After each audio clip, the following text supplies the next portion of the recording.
आई की कहू अहाँके विदा भेलहुँ दोकान, सब मित्र सब पकड़ि लेला जे यौ कन्हैया जी मारा माछ छै, मारा माछ छै। दूर माछ नहि देब एखन, सब कहऽ लागल जे श्रावण चलै छै।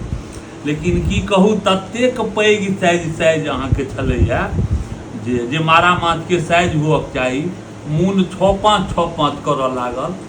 तऽ माछ लऽ लेलहुँ आ तब चलि गेलहुँ फेर अहाँके घर पर के धऽ देलियनि माछ। आ माछ देलाके बादमे मानि लिअ फेर एलहुँ हेँ भोजन करऽ लए दोकान परसँ। आब खा कऽ देखै छियनि जे स्वाद केहन छै, एना बड़ सुन्दर बनबै छै, ताहिमे नहि कमी छै।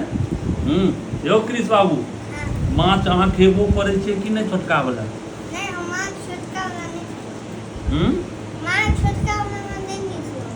देखियौ बड़ा उत्तम स्वाद छै।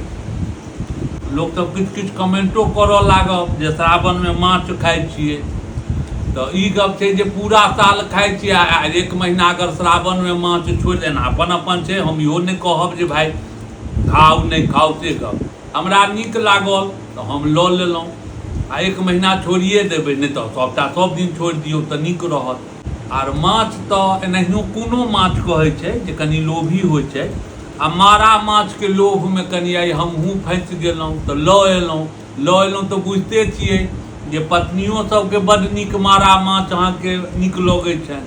तऽ कहलियनि हेँ जे मारा माछ तऽ माछ लऽ लेलहुँ, कहलहुँ माछ तऽ लऽ लेलहुँ। देखियौ ने तऽ कहै छथि बड़ा जुआएल अइ, अंडाएल अइ माछ।